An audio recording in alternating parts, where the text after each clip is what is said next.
సప్త చిరంజీవుల కథ. అమరుల రహస్యం గురించి ఇప్పుడు తెలుసుకుందాం. చిన్న గ్రామంలో రాము అనే బాలుడు ఉండేవాడు. అతనికి ఒక సందేహం ఎప్పుడూ ఉండేది. ఈ లోకంలో ఎవరైనా ఎప్పటికీ బ్రతికే వాళ్ళు ఉన్నారా?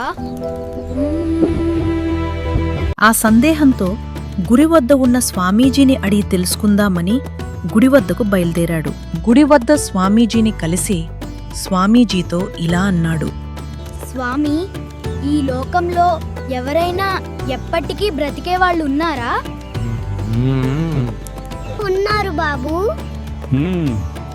వారిని సప్త చిరంజీవులు అంటారు. రాము ఆశ్చర్యపోయాడు.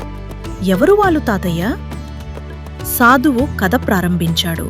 మన పురాణాల ప్రకారం మొత్తం 7 అమర్చిరంజీవులు ఉన్నారు. మొదటగా 1 అశ్వత్థామ. మహాభారత యుద్ధంలో గొప్ప యోధుడు. కాని కోపంతో చేసిన పాపం వల్ల శాపం పొందాడు. ఎప్పటికీ గాయాలతో తిరుగుతూ బ్రతుకు అని శాపం. 2 మహాబలి చక్రవర్తి.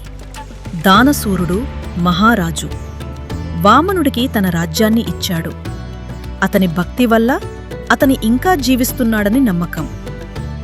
3 వ్యాస మహర్షి. మహాభారత రచయిత. జ్ఞానం కోసం ఇంకా భూమిపై ఉన్నాడని చెబుతారు. 4 హనుమంతుడు. శ్రీరాముడికి పరమభక్తుడు. రాముని పేరు ఉన్ననంతకాలం హనుమంతుడు జీవిస్తాడు. 5 విభీషణుడు. రావణుడి తమ్ముడు. ధర్మం కోసం శ్రీరాముడి వైపు నిలిచాడు. లంకను ధర్మంతో పాలించేందుకు చిరంజీవిగా ఉన్నాడు. 6 పరశురాముడు. శివుడి అవతారం. క్షత్రియుల అహంకారాన్ని తగ్గించిన యోధుడు. 7 కృపాచార్యుడు. మహాభారతంలో గురువు. యుగాలపాటు జీవించి ధర్మాన్ని కాపాడుతున్నాడు. సాధువు రాముకు చెప్పాడు, చిరంజీవి అంటే కేవలం చావకుండా బ్రతకడం కాదు బాబూ.